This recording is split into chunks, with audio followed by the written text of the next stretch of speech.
Benvinguts, una vegada més, a l'Escola Virtual. Avui us portem una activitat, un exercici de relaxació que estaria bé que poguéssiu fer algun dia de pluja, de tormenta, amb tempesta, o algun dia que estigui més núvol de l'habitual.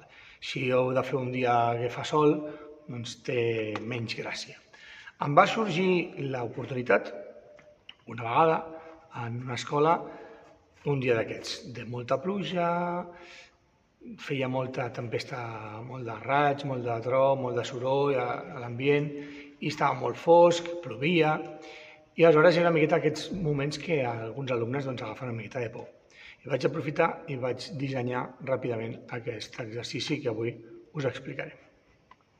La idea és plantejar als alumnes que ells o elles són les persones que han de protegir a una persona més petita de la família.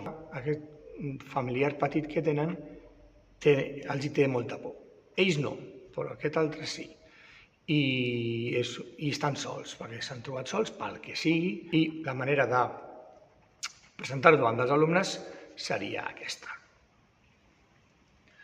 Avui, com veieu, hi ha molta tormenta, hi ha molt de soroll i un germanet, una germaneta o un coginet vostre que està amb vosaltres li té molta por. Vosaltres, que sou molt valents i molt valentes, el voleu animar, el voleu protegir. Ens imaginarem que aquest material és el vostre coginet o la vostra cogineta i que l'heu de protegir. El tindreu tota l'estona amb vosaltres, el protegireu, l'abraçareu, l'agafareu i us quedareu a un espai que us sentiu còmodes de tot aquest espai que tenim aquí del gimnàs.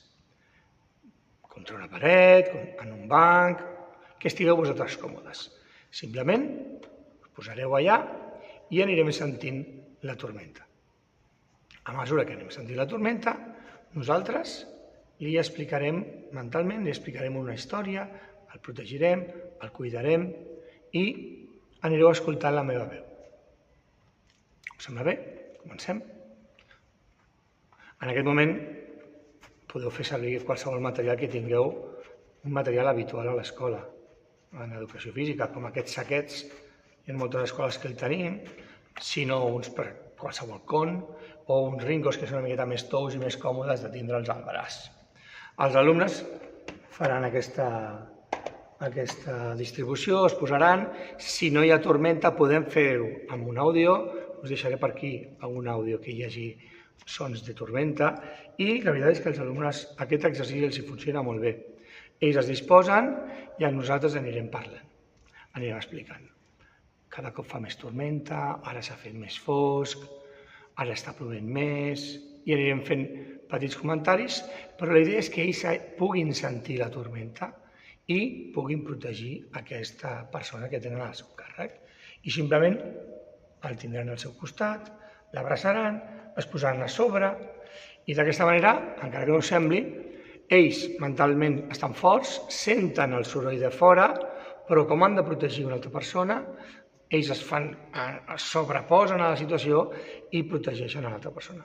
D'aquesta manera aconseguim que els que sí que realment tinguin por agafen el rol d'haver de protegir una altra persona i els que no tinguin massa por doncs estan entretinguts acaronant el ringo, el material que li doneu, o simplement es posen així, i la idea és això, anirem parlant i anirem dient, sembla que la tormenta està començant a arribar, es veuen molts rajos, a poc ens anem dormint, a poc anem tancant els ulls, seguim sentint la tormenta de fons, però ja no ens preocupa.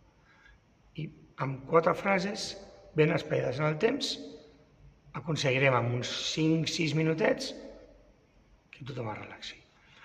Baixaríem el volum o, arribat el moment, diríem s'ha acabat l'exercici, ho heu fet molt bé, ara, poquet a poquet, no trenquem aquest silenci que hem aconseguit, aquesta tranquil·litat, ens anem incorporant a poc, tornem al material aquí i ja, amb tranquil·litat, si voleu fer una rotllana de finalització de l'activitat, els podeu disposar i si ja voleu que marxin directament, doncs ja podeu marxar directament. Espero que aquesta activitat us vagi molt bé a les vostres sessions d'educació física sota la pluja.